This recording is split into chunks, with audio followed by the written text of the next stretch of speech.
Yeah,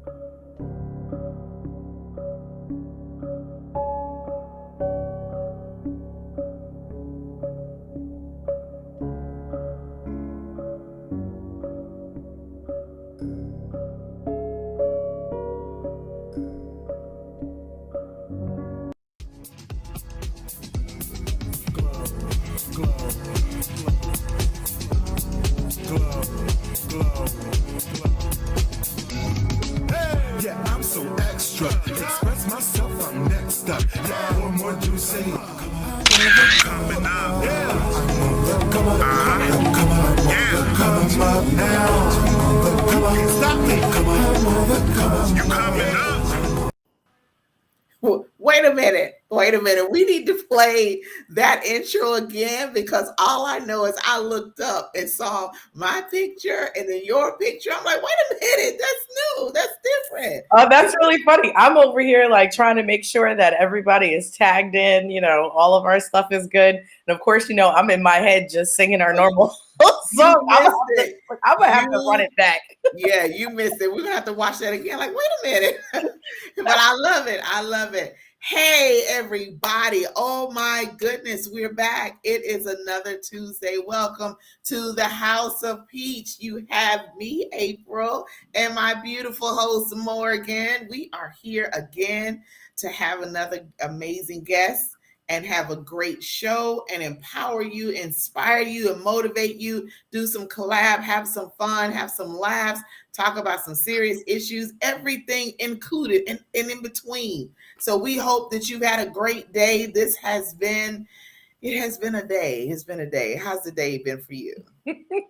A day is definitely a description. I cannot lie. The day started off great because a wonderful, beautiful little baby girl entered this world. Hey. Mom and dad did an absolutely phenomenal job. I'm a sucker for partners really just being really, really involved. And like at one point, he was just like, "Can I catch her?" And he was just like so excited. Yeah. So he was like, he got to catch his baby, and like it was a beautiful experience. So yeah, I'm a little tired. I'm recouping. But yeah, today at least started off pretty well. And Taco Tuesday for dinner tonight. It was real simple. Throw it together. So everybody's fed. We're good to go. What time was the baby born? Right after, I think around like 1:30, 1:50-ish. This morning? Yeah, this morning. Ooh. Exactly. So yeah, I got home at around 4 because it's imperative to not just kind of dash out. Just because now baby's here doesn't mean that everyone is out of the woods. So we want to make sure that the birthing person is comfortable, that there aren't any kind of complications afterward. Bleeding is under control. We get perfect latch. When I say like this baby latched like a whole pro, like she's been here before. Yeah, wow. Like it was wonderful. It was just absolutely wonderful. That's so how was your day, girl? Always busy the teaching. So I'm thinking remote teaching is going to be amazing. I can sit at home. It's a lot of work doing that because I'm online and I'm like looking at literally on the computer every single day from 7:00 in the morning until 11:00 at night. And I'm sitting here like, why are my eyes? So I got to get my eyes checked. And I'm sitting here, my vision's blurred. I'm like, let me check my blood pressure. But I think my blood pressure cuff is broken. So I'm like, what is going on? So this computer thing, oh my goodness. So yeah, you definitely gonna have to get one of those like blue light glasses or something like that. I was like, definitely that. And I'm sure it's not easy. I was like, you don't have any breaks in between classes? Well, I give the students, they get 3 15-minute breaks because I teach for 5 hours. Oh, wow. So they get 3 15-minute breaks. And I make sure that when they take their break, I'm out of there. Like I'm taking a break. I'm not looking at anything. I don't take my phone. I get something to eat. I walk around and do something like that. I try to at least give myself that break. But when it's after class is over, I have to put grades in and I have to put attendance in and all this stuff. So it's just like nonstop, boom, boom, boom. Right. Absolutely. But I'm going to do all of that because I need my eyes. I need them to work a whole lot longer. Absolutely. So I'm going to do that. But other than that, I do enjoy working from home. Now, that part I do, not having to actually get up and go into an office. I can just, put on some clothes and come in here. And in my one of the bedrooms in my house is my makeshift office right now. Good. Here. And I'm sitting like facing the window. So I open the blinds up. So I'm watching stuff as it go by, like, a little entertaining. Because my students are watching TV while I'm teaching. Like, no, you just disrespectful. Oh yeah, they just do all kinds of stuff. But happy ever. Well, look, hopefully those grades will better reflect. Well, I have one student who is trying me. And so I had to send her a nice little email. And then I said, if you want to talk tomorrow after class, then we can do that. Because my decision still is standing as what it is. Oh, I don't know if I'd be able to handle Professor April. Hey, the word spread about me within the first couple of weeks, like, Miss April doesn't play. She ain't the one. April don't play. Oh, I want you to know that I don't. So don't try to come at me because I've been doing this way longer than you've been in this program. So don't know. Exactly. Plus, your time and everything is valuable. Like, I'm gonna need people to really just, like you said, it's about respect at the end of the day. Right. So, I'm looking forward to meaningful mornings and everything that's entailed because I have to get my mind together. So I make sure I watch what I say. So yes. I had one try me this morning, and I was like, "So what you trying to say?"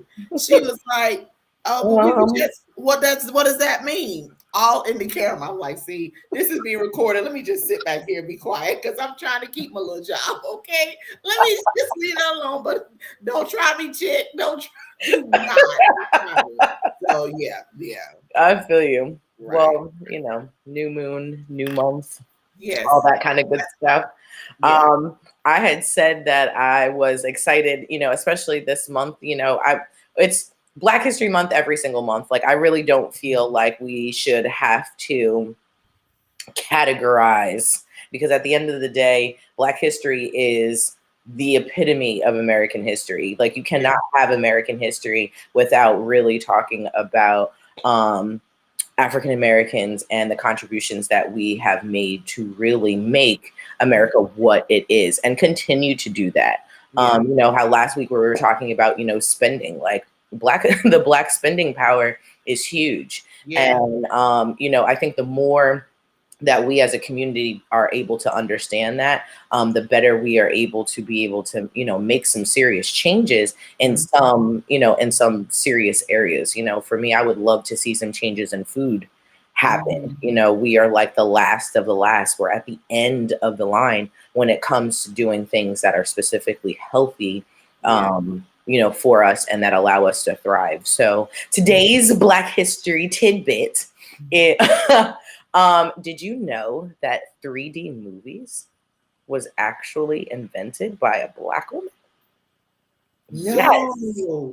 3D movies, girl. Listen, I had no idea. I believe her name is Viola Davis.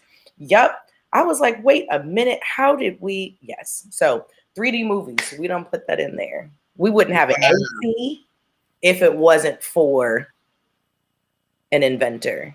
Yeah, there's been a lot of inventions that we have not received credit for. And I don't remember where I was years ago, but I was studying one of my kids. They were doing it in school, studying on the inventions. And I found out that a lot of inventions that we did not get credit for, we actually invented. Yeah, like the light bulb. We didn't get the credit, but we did it. So I put a post on Facebook and Instagram probably an hour or so ago of Ariel. We went through to an event at the school. They opened the book fair, and I make sure, like, I'm really now intentional about the types of books that she's getting because she's at the age where she understands and she needs more information on who we are as a people and things that we've dealt with. And one of the books was on Justice Ketanji Brown Jackson, and then the other one was on civil rights movement. And so we were on the floor and we were reading this, and she was reading it and listening to what she was reading, like, wait a minute, what happened? Wait a minute, what? Well, what about this and what about that? Because there was a segment in the book talking about segregated schools and what happened when the schools were integrated and all of that. And I remember my dad telling me he remembers the day that the schools got integrated and how it was. And so, and then she recognized one of the parts was on Rosa Parks, and she recognized her. And so we just went to talking, and she went asking questions from way back and to want to know how we got to this point. So wow, I love it. We're having this conversation with her, and she's like, well, I want some more books. Bet I'm going to buy them. Because Absolutely. She needs to know, we need to know, our children need to know, we need to try to change this next generation because they are off the chain. They are just wilding out, and they don't even understand what our ancestors had to go through and deal with to get us to this point. And you out here acting a straight fool. Right. All of them flipping in their graves right now. Just like, what is going on? And some are still alive walking around, you know what I mean? Like that's what really is touching. I know for, my oldest, he looks at this and he was like, wait, your mom was born at this. Yeah. That makes it a little bit more real. Or, the curriculum that we have been using this year, especially because he's a huge history buff, like he can appreciate the teachings that he's getting because they're actually more grounded in truth. And he's like, Mom, I've been lied to for the last couple of years. Like, Mom, did you know? And now he's feeling some type of way about being taught erroneous information. And so now that's making him more self-motivated to go get it, for himself. So, as much as we, are looking and we want to keep the importance of representation when it comes to, our children, the characters, whether it's fiction, nonfiction that our children are reading, we also need to look into authors as well. I was reading a very interesting blog quickly about how there are a lot of books that are written with African American main characters, but the authors actually are not Black.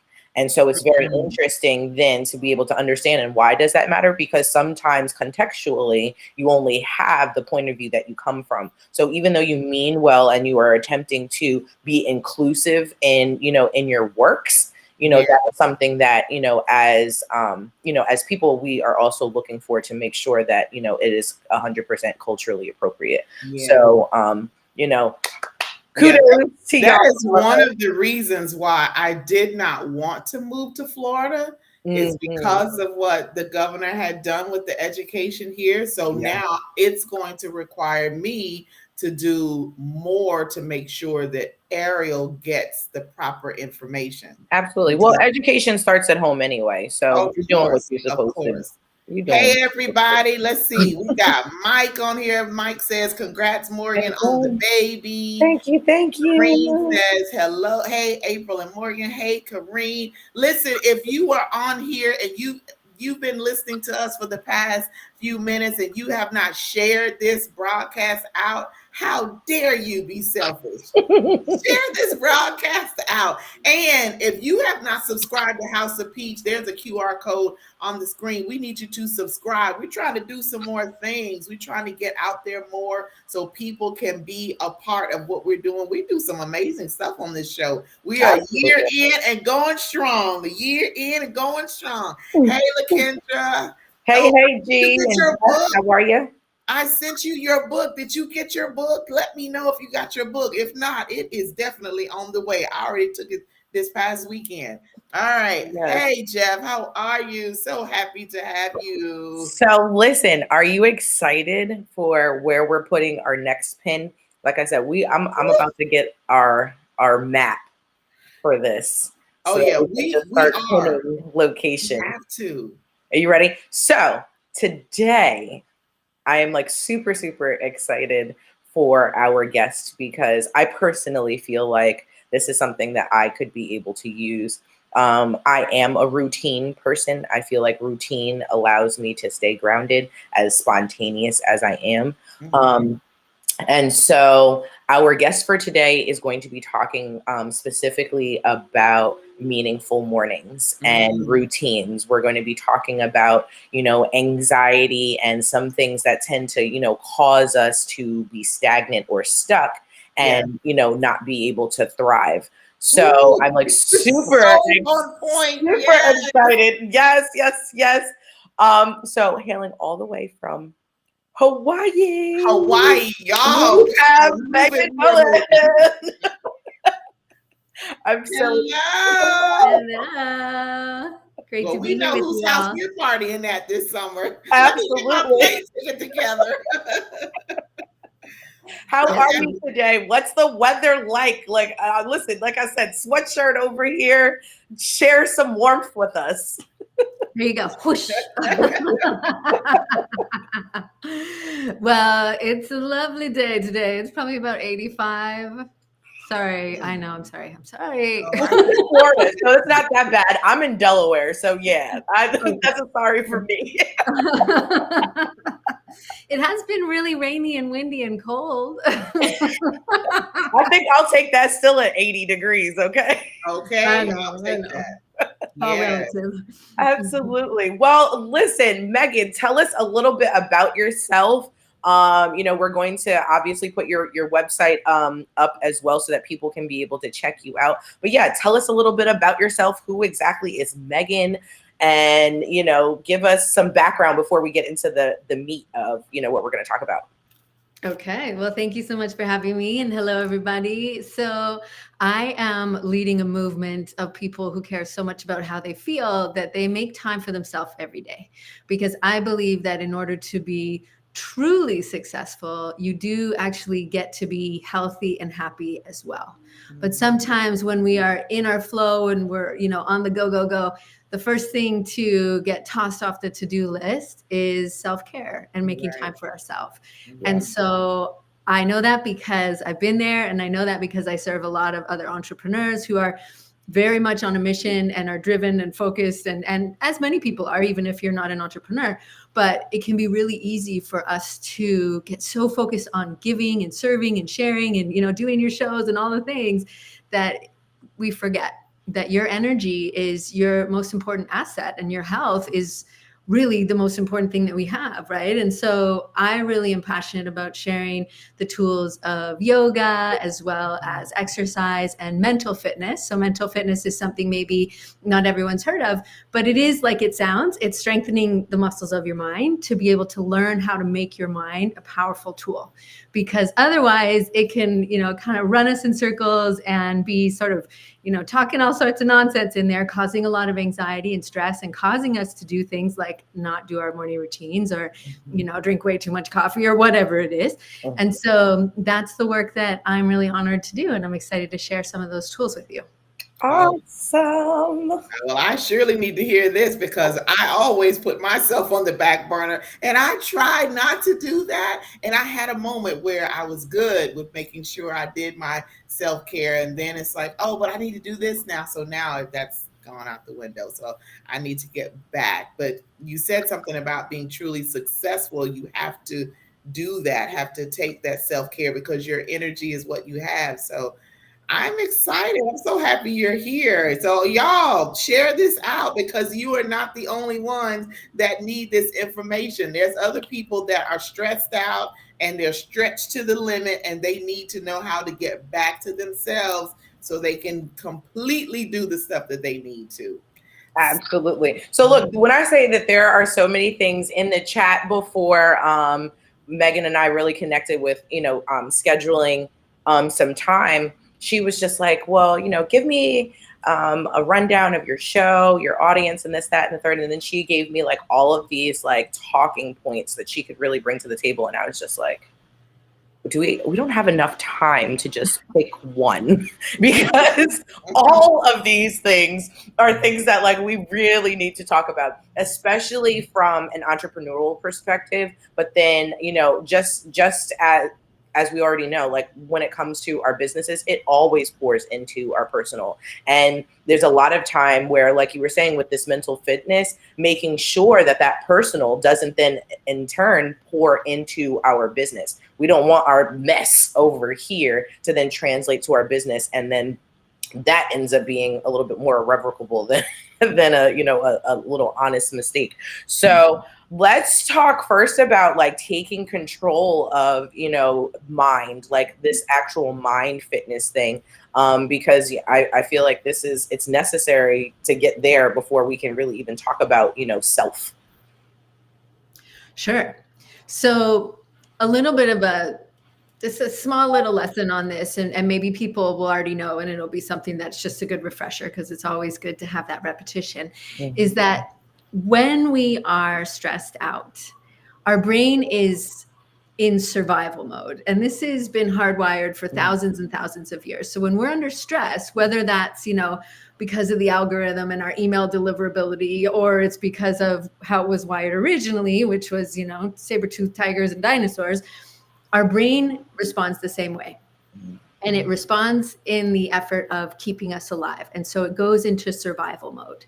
And so most of the things that we do as entrepreneurs kind of threaten that level of comfortability, right? Like going on shows or, you know, even hosting your own show or whatever else your community does that really stretches us. So our brain is always looking for things that are new, that are unfamiliar, that are perceived to be threatening. And so when we're experiencing stress or doing things that are pushing us outside of our comfort zone, the amygdala, which is our survival center in our brain, is activated. So when it's activated, it defaults to old patterns and programs that we learn as children that show up as self-sabotage. And they show up as things like the nasty voice in our head, the inner critic, some people call it, the ways that the judge, exactly, judgmental, right? And so the judge is really inside the framework, is it judges ourselves, it judges other people, it judges the situation, or maybe it shows up as overthinking or procrastination or perfectionism or self-doubt. Like I could go on and on. That was me all of this week, literally. So you're talking to me. Okay. And so the interesting thing is, because of the way, you know, humans are, there's only 10 different ways we self-sabotage. And, you know, each of us is a beautiful, unique character, right? And so that's important to remember. But you'll probably hear some of, you know, of the things that I just said, and you're like, oh, that's me, or oh, that's my friend, or oh, that's my partner. And so we have these similarities. And so what happens with mental fitness is we start to recognize when we're in these patterns. And sometimes you won't recognize it until you've done it a few times over and you're like, why do I always do this? Like for me, this is the example I use. I always procrastinate on my taxes, and I avoid my taxes, and I'm like thinking about how much I hate doing my taxes. It causes me a lot of stress. So my brain is like, don't worry, don't do your taxes. You have a lot of time. Yeah, we'll get it done. We'll just get the deadline extension, all that. Yep. But the whole time I'm stressing about it. So that's what happens, is that your brain promises you this, like, oh, it'll be fine. But while you're over here in peace and not doing the thing, and you're stressing about it and you're ruminating about it, then that causes even more stress. And so that's really the core of mental fitness, is learning to witness ourselves in these patterns. And specifically, it kind of shows up in that like tense, tight, contracted, resistant, sort of anxious, stressed feeling. And so that's a cue. Okay, what's going on? What am I focusing on right now? How can I bring my mind back into the present moment? And this is where the tools of yoga come in, or movement, or exercise, dance, tai chi, whatever it is, right? And so it is, you know, we can use any sort of tool.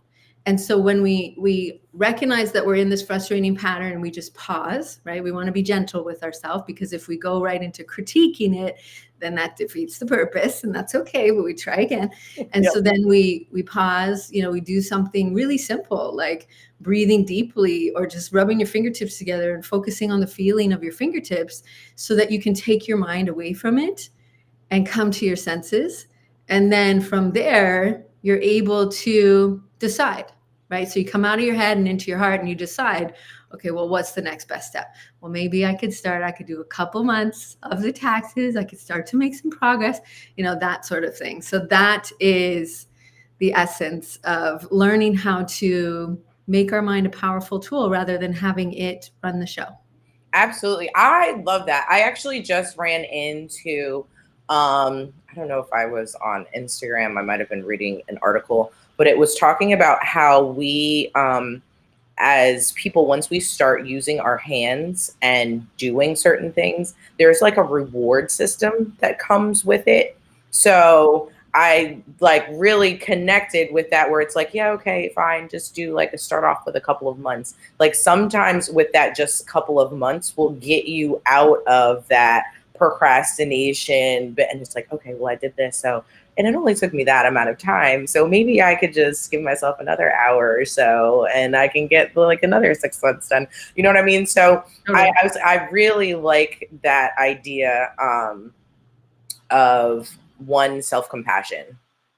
And I was like, I don't think that we give ourselves enough of that. So can you talk about that just in general? Like, what does that self-compassion look like? What does that look like when we're talking about that stress? Because I know, also as women, the first thing that we do when, we start stressing, our body produces cortisol. And then all of us want to sit here talking about this little pouch that we've got, and it's literally stress. So let's unpack some of that self-compassion for a sec. Yes, absolutely. Well, that's interesting because that is the compassion and the empathy is the antidote to self-sabotage. And it's when we are in the patterns of self-sabotage and active in the amygdala, that's as you said, we're in a dysregulated nervous system state and we are getting flooded with cortisol. And so when we pause and we take what I call a power pause, so it doesn't have to be, this sort of thing or doing your breathing or taking a little dance break or whatever feels good to you. What we're doing there is we're quieting that survival center of the brain by coming into the present moment and taking a different look at things. And we're activating a more active frontal part of the brain called the prefrontal cortex, which is where we're creative, we're inspired, we're patient, we're kind, we're motivated. Like it's a different version of you. In spirituality, we often call this the higher self or the soul or what have you. So whatever word makes sense to you, if you want to look at it from either lens, they really are looking and saying the same thing. But what we're doing there is we're taking a wider view, because when we're under stress, literally we get so hyper focused, right? Everything in our system changes. Whereas when we are calm, we widen the lens, right? Your eyes will widen, you'll take in more of your surroundings because it's safe to do so if we want to look at it from a physical perspective. And so when you're taking that wider lens and you're coming at it from the perspective of being curious, and wondering, oh, okay, what else could happen here? How else could I handle this? Like if this was my best friend or my child, what would I tell them to do? And so it's a very different, empathetic, compassionate, non-judgmental discernment rather than critique and harshness. That is what tends to happen when we're under stress, because it's very survival, it's fast, it's get it done, Whereas when we're present and we're a little more centered and we're a little more calm, then we're willing to go a little slower. We're willing to be a little more gentle. And in hindsight, that's really, for the most part, I'm guessing how people want to handle it, right? But yet in the moment, we tend to react. What the difference is that we're talking about like taking a second, taking a breath to be able to respond from that self-compassion so that we're not reactive and we don't do or say something we forget. And so it really is kind of just allowing us that space and the grace to take things in a slightly different way. Would you say that being able to move from one side to the other, that actually is going from survival mode to actually thriving? Because, a lot of people are talking about like, survival mode versus actually living and thriving. So is that like this space where thriving and honest, that happy and contentment, not that you're complacent, but just content with, yourself and how things are going? Is that the place that you're speaking of? Absolutely. Absolutely. Because when we're under stress, we're more likely to feel and experience what we would consider to be sort of negative emotions, and survival emotions of like fear and doubt and worry and all of that.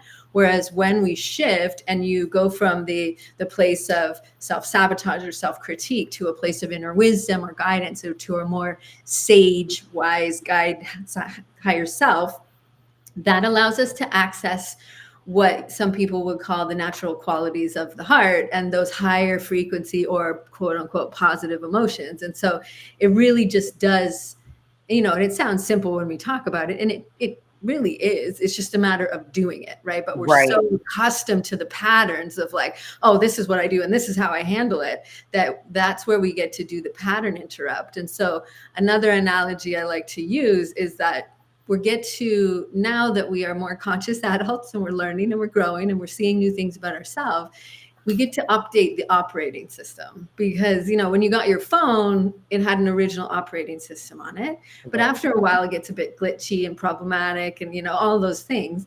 And so eventually, you know, either it does it on its own or you're like, oh, it says I should do it. And you do it. Right. Mine is usually the like, oh, I should eventually do this. And so I'm not techie.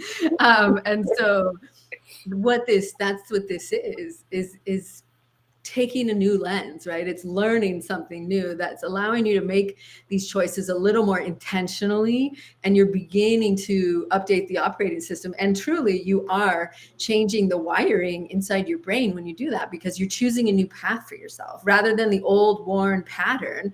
You're like, nah, I don't want to do that anymore. I want to be a little more gentle with myself. And we try, you know, and it's like, okay, we try it and, you know, it feels good. And then we try again. And sometimes we slip up, and it's a practice, just like anything. It's absolutely. It's definitely an everyday thing.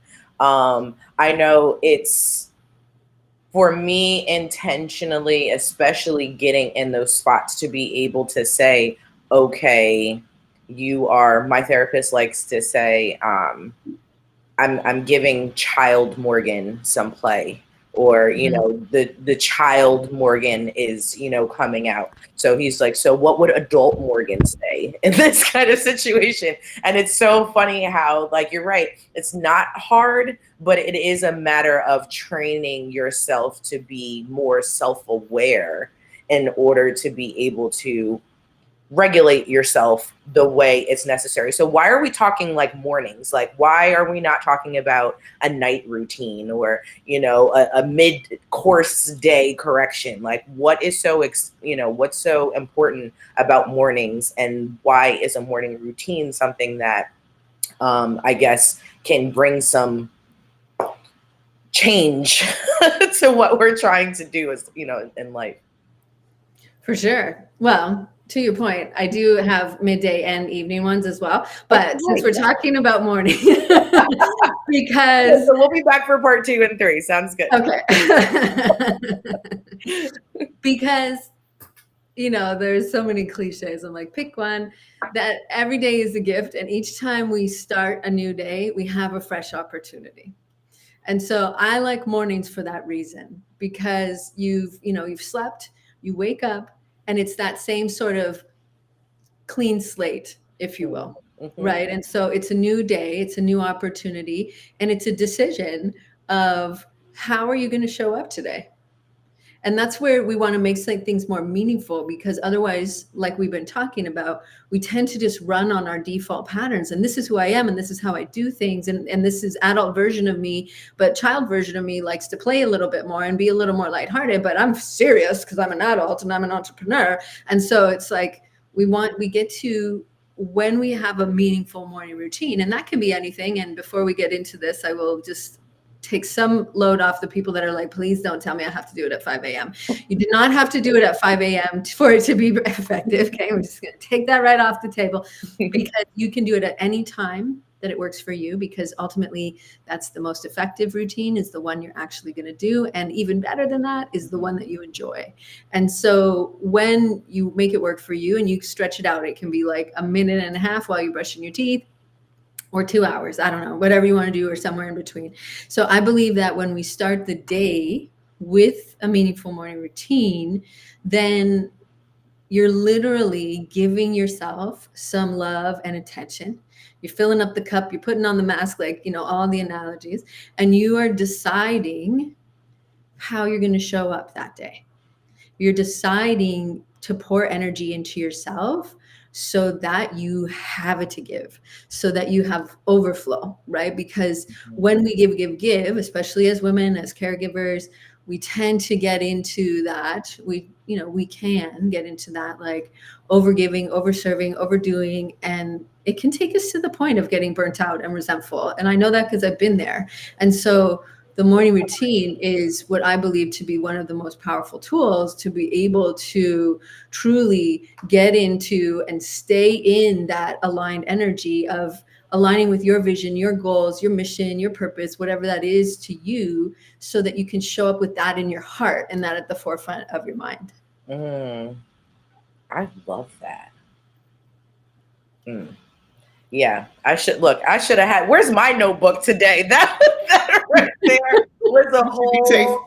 I've been taking it all in, even off camera. I've been taking it all in because it sounds so. And for those that are on that took the No More Sabotage classes with me, all of this is the basis of what we were taught in that. And you talked about the sage mind and about the judge that we hear and all of these things. And I'm like, wow, it's all coming together. We just need to focus on what's going on and not give a response and not a reaction. And just, I don't allow myself grace.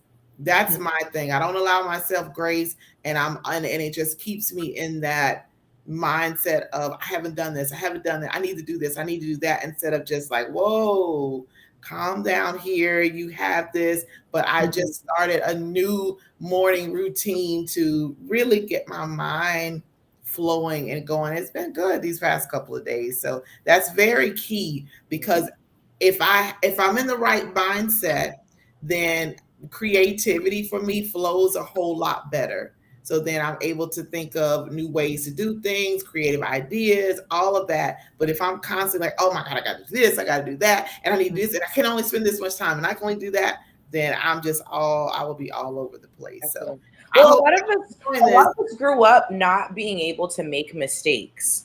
Yeah. You know what I mean? So that is a lot of where that lack of self-compassion comes. You know, we feel like we always have to get it right, or we have to have this element of perfection. And that, I feel like, in and of itself, especially for me, definitely creates a ton of anxiety. You know what I mean? I sit there constantly like, so I wonder if I'm being a good mom. I wonder if I did this. Like, you know what I mean? And then for me, once I get into that space, that's when I will really procrastinate. Like, I'll just everything, my whole centers, everything shuts down. Well, you got it, because that's exactly what happens, is that when we get active in that part of the brain, and some of the saboteurs, like those, the different, criticalness, the judge, overworking, doubting ourselves, they become active. And then as soon as the judge comes on the scene, and then all of like the other key players of this committee that we all have it in our head, these different sort of noisy voices that we have. So one comes in, the judge comes in, is like, oh, are you being a good mom? I don't know. Okay, well, and then it like recruits all of the other ones. And then it just becomes this vicious spiral that they basically just have you, and they're like, no, we're not letting you go. And so that's where we get really tripped up by it. And we start to feel this questioning ourselves, and we feel ourselves shutting down.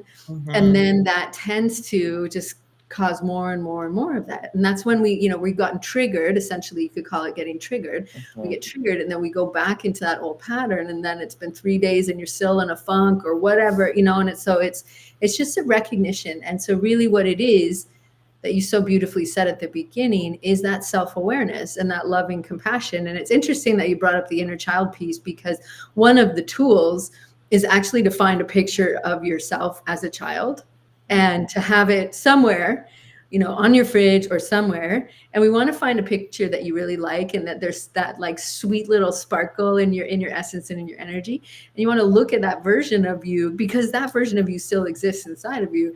And what sort of level of compassion and kindness and patience would you show them? Because that's what you need right now. And when you can show it to that version of yourself, essentially you become a conduit for your higher self, or the God or universe or whatever, speaking to you and through you. And so it's like, it's just a matter of starting to be more aware, because we kind of run on default, right? And we're like, oh, up I go. And that's why morning routines as well, because it gives us that little bit of a pattern interrupt. And so it gives us that moment to really kind of drop in and choose and tap into the creativity and flow and anything else.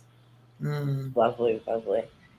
You got anything? I was like, now that you're back, April, I was like, I'm just sitting here, and then all of a sudden it's just like gone. Like, wait a minute. Oh, am I not supposed to be on the show tonight? Is that what that is?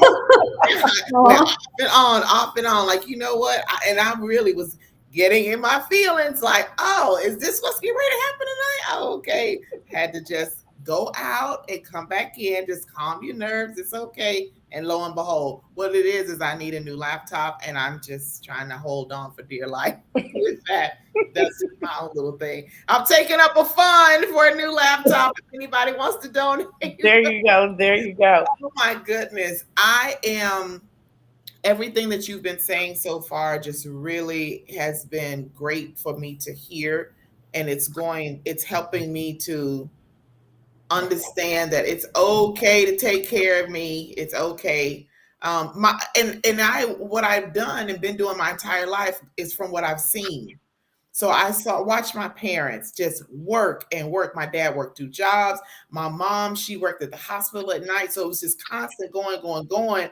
And that, I got that. And so I'm always working until now. Look, I just started back working after 9 months of not working at all, like not doing anything. And when I tell you that was the most difficult 9 months of my life, because I'm so independent and I'm like, I need to be working. I need to take care of this. I need to get in my own place and I need to do this. And it's all stressing me out because I'm so used to doing that. But I just needed to take that moment just to use this time to relax and get yourself back focused. You were doing that when you were living there. And I was constantly doing it. So now it's like, calm down. You need to take this moment, allow yourself to regroup, get yourself, because you can't really focus and make a plan if I'm on, I need to work, I need to make this money, I need to do this, oh, these bills are coming, I need to take care of all of that, then I neglected me. I really did. So now I'm back into the mode of, okay, I'm working, but I'm not getting ready to kill myself. I'm not getting ready to do all of that. And this day is my day. I'm just relaxing. So I'm working on it. Good gracious. That's a good thing. I'm glad you're giving yourself a day. Right. I gave myself a day. I have to take it back again, but I'm glad.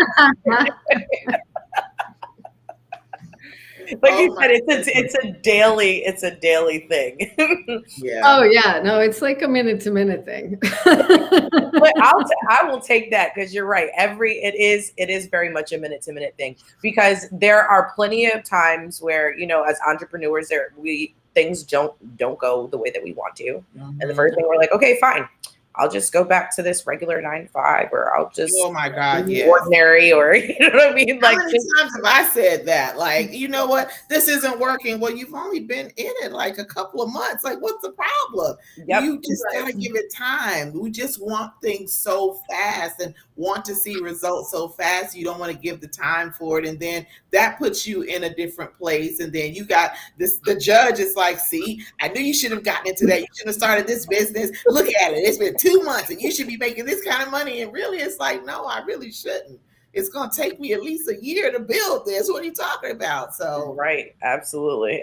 See, and that's what mine sounds like. It's like, we're so similar. It's crazy, right? It's like, that's the thing, is that it's really good that we're having this conversation for your listeners and for all of us to have this reminder, because, we have this expectation based on these things that we've learned as children or grown up in all these different ways that we have learned and been impacted. Then it's like, we have this sort of super high standards for ourselves. And if we fall anywhere short of that, then of course it's just fuel for the fire. Right. Yeah. And so that's really it, is that like that willingness to be curious and be compassionate and to cultivate that confidence and ultimately trust, because what this is doing is showing us when we're in that like really wound up sort of like red zone state of like, I don't know what to do. I got to fix it. I got to make it work.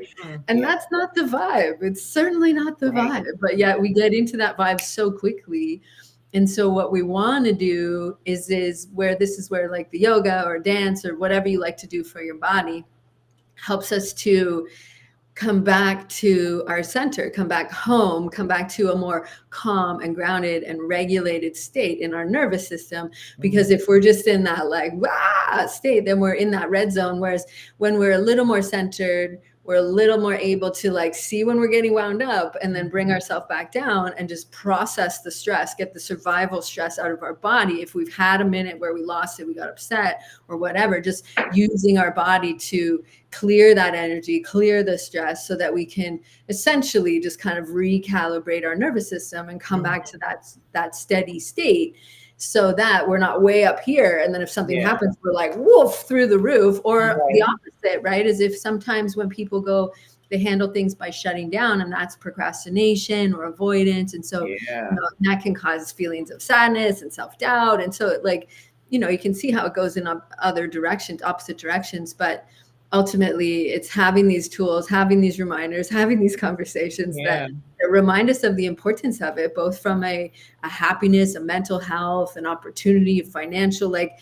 it's all connected in my opinion. And you likely agree, because they all serve each other. And so that's why it's so important to have whatever it is, right? If you don't want to do a morning routine, that's fine. Do it at lunchtime, do it whenever, but just do something for yourself. Right. Absolutely. I think people haven't really grasped from a medical standpoint that we have the ability to rewire ourselves and change how the signals are going in our brain and what happens in our body. We have the ability to do that. Some people, yes, will need medication, you help them out. But if you start really focusing in on that and really like you said, recognizing it when you are up here and start doing those things that will get you back centered, bring you back down, ground you and calm you down, then you can change the whole process.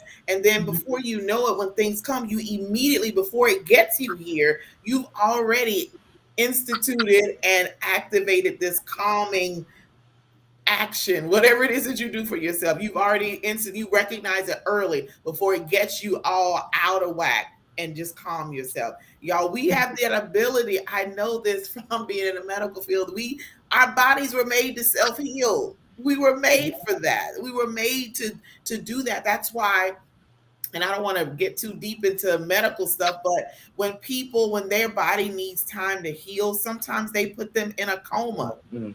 A medically induced coma, what does that do? It gives your body rest. It gives your mind rest. So then your body's able to heal. Those cells are able to regenerate and make new cells, and the old cells die off and come out however they come out. But that's what we are made to do.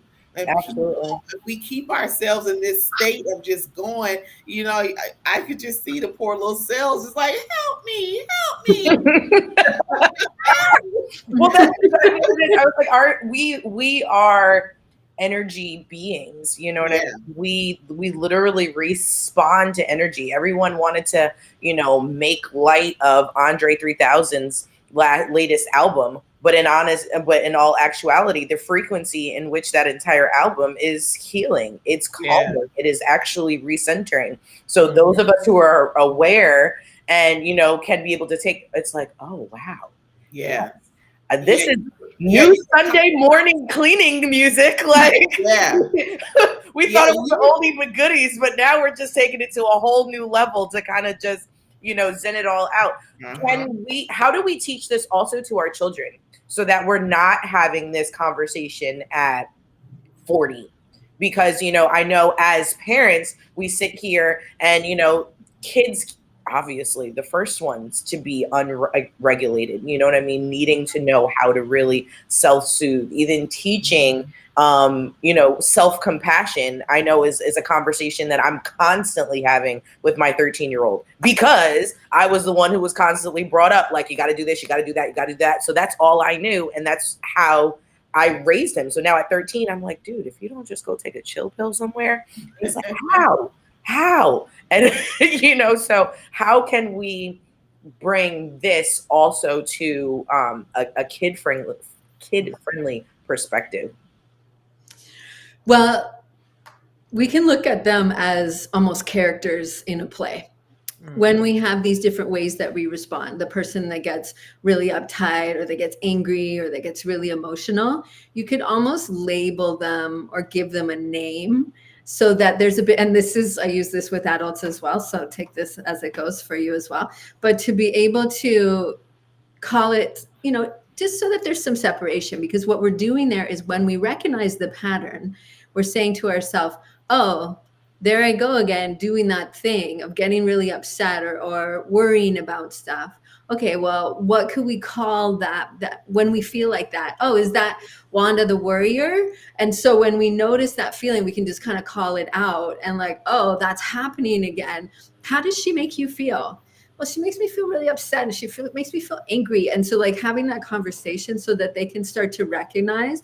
And so it's kind of like a little bit of a game that we can play of like, when we get stressed, we notice that Wanda's going to show up. And so it's kind of like we wait. Oh, did Wanda show up today? No, I did so good. And so that right. becomes a little bit more, like we sort of anticipate it because it's programmed in there. But after we do the wiring process, then we can start to really notice it and we don't default to it.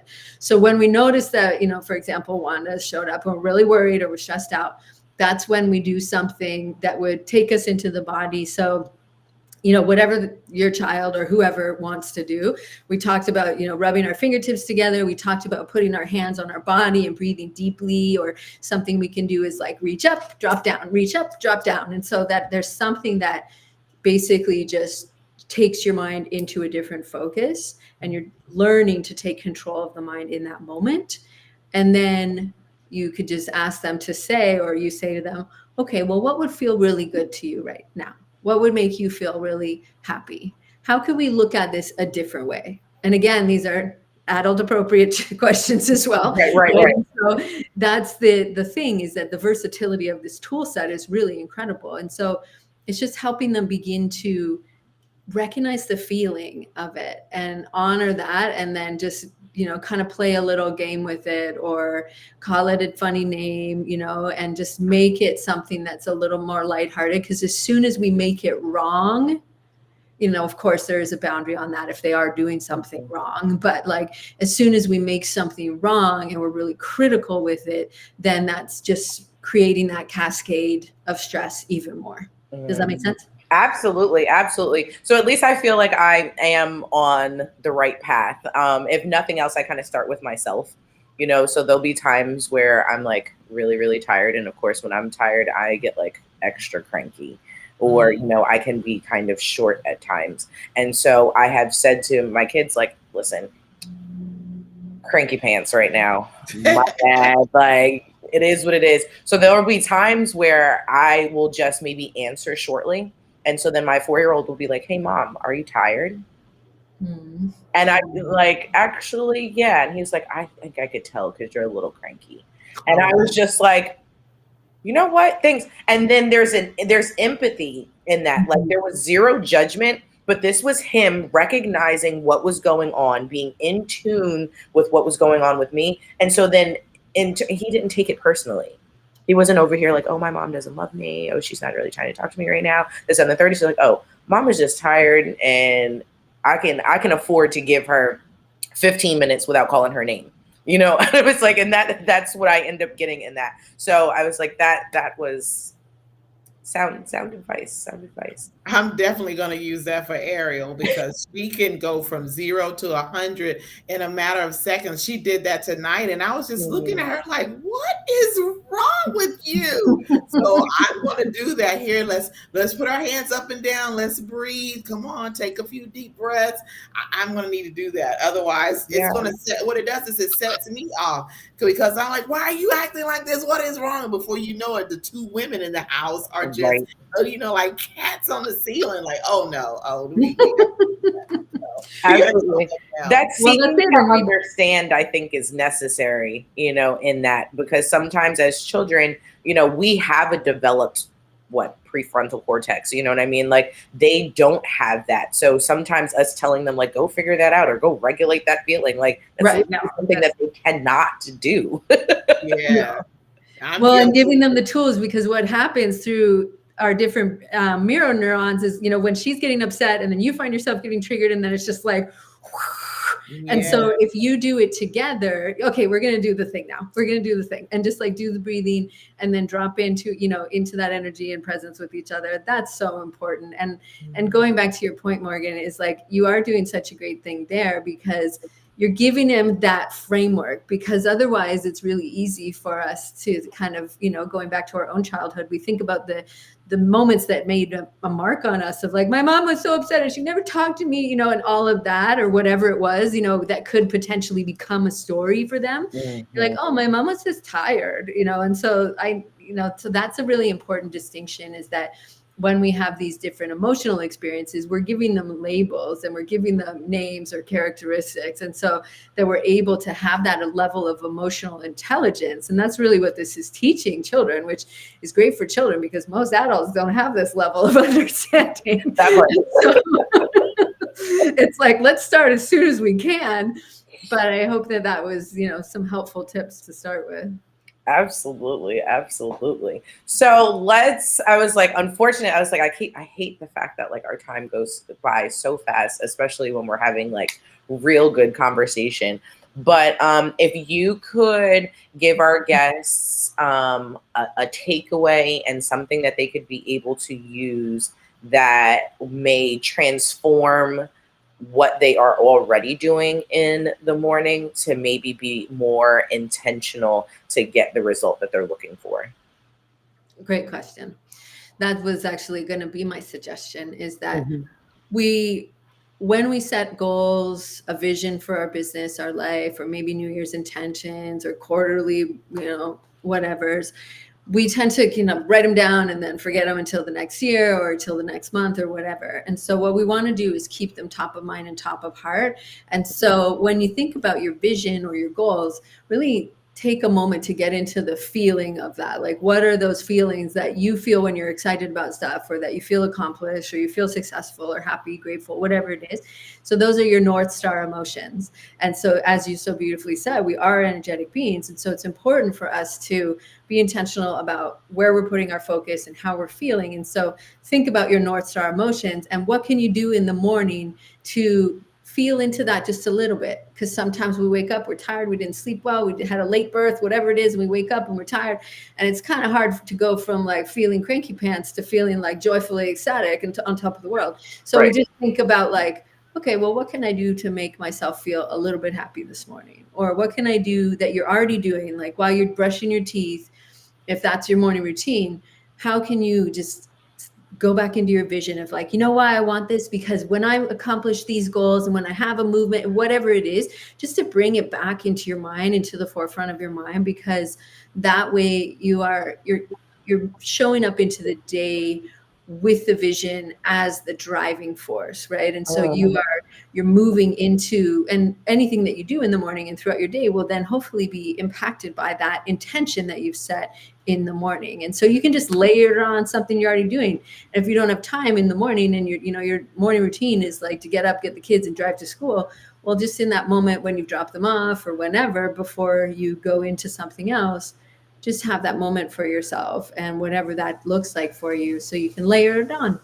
Absolutely. I love that. I have been learning in the days where I don't get to have my whole day to find the little spaces where I can still give myself something. And it doesn't always mean, some people think that like that self-care looks like, oh, going to go get your nails done or going to go get your hair done or whatever. But like for me, sometimes it's just 10 to 15 minutes of just being quiet. You know what I mean? Sometimes it is just being able to, there's a couple of beaches that are not too far away. We're just, being able to be outside and in the presence of water. That's something that, kind of just, I feel like grounds me specifically. And so, being able to find a couple of minutes to be able to do that, to like bring things back into, focus is necessary. So April, are you there? Yes, I'm here. Okay, You good, just good, can't see me. I wanted to make sure you're still with us. Yes, I'm still here. You got anything? No, one thing that you talked about was the frequency, and I realized I couldn't understand why some songs that I would listen to, that I would play them repeatedly just over and over again. It was just something about it. But I found out there's a certain frequency that I operate on. And if a song has that frequency and it literally does calm me down and it puts me in a state of being relaxed where I'm not so stressed. And so I just found a song, and don't know how I missed this song, but I found this song and I put it on my playlist. And I promise you, all day yesterday, even into the night, I went to sleep listening to this song. And I'm trying to figure out like why, but it's that frequency, it's that harmony, it's the sound of that. Very soothing, very relaxing, and I slept really well last night. So, it's important for all of us to understand and find those things that will put us in that place and get us into that routine. And when we find out, music is my thing. If I'm high up there and things are not going like I want, I turn on some music and I'm good. That right there will help relax me. So I am so appreciative that you were able to come on. I feel so bad. I'm sitting here talking and you see two on the screen, like, this is not how this is supposed to go. But we're just rolling with it. We did great. Absolutely.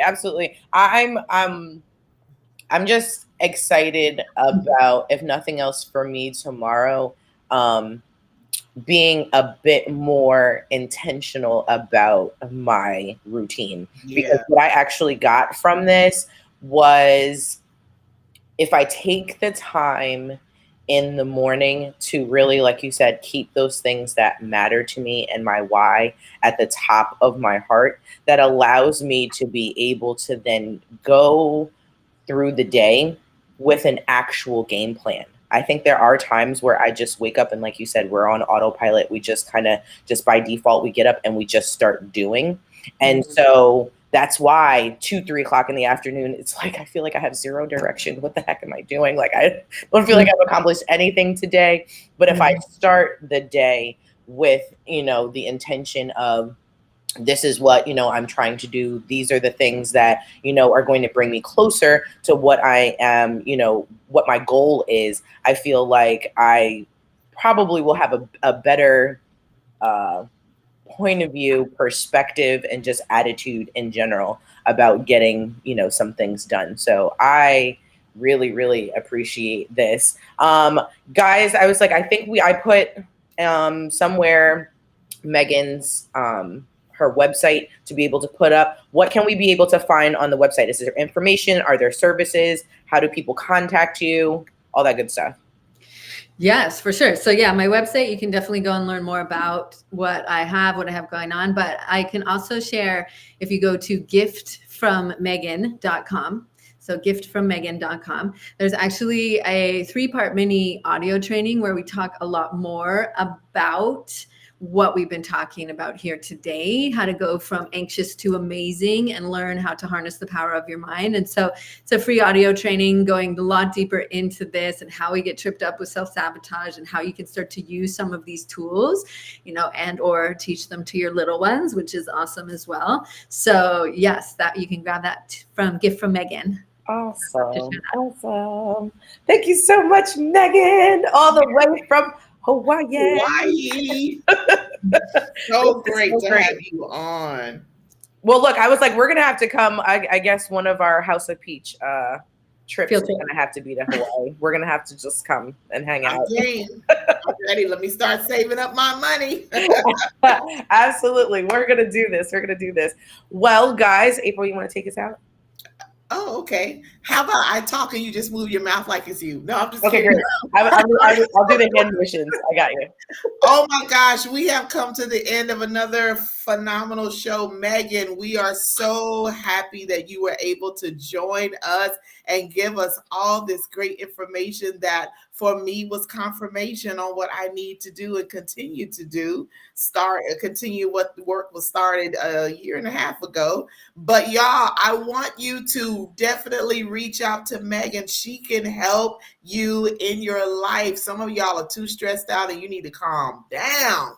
and you need to get this phenomenal woman to help you with that so you can thrive not only in your life but in your business as well, because if you're not right, your business isn't going to be right. So definitely do that. We also want you to join us next week. You never know who we're going to have on and where they're coming from. Y'all have been on with us since the beginning of this year, and you already see we have traveled all over the U.S. so far, and yet more places to go. So next Tuesday at this same time, we will be here. And if you have not subscribed to the House of Peach, I'm going to need you to run on over to YouTube. So scan this QR code here, go to YouTube, pull up House of Peach, subscribe to the page. Oh my goodness, you won't be disappointed. All of our shows from a year ago are on there. I was on there the other day, like, I remember this show. I remember that. Guess what? One of the shows that I saw was the one where I came back from Costa Rica and I had your spice. Hot sauce, yeah.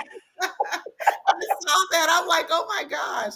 But we want you to join us. We want you to subscribe so you'll know when we're on, so you can let others know. Share this out. But until next week, have an amazing evening, an amazing ending to your week. And don't forget to take care of you. All right. We'll see you next week. Bye, guys. Bye-bye. Thanks again, Megan.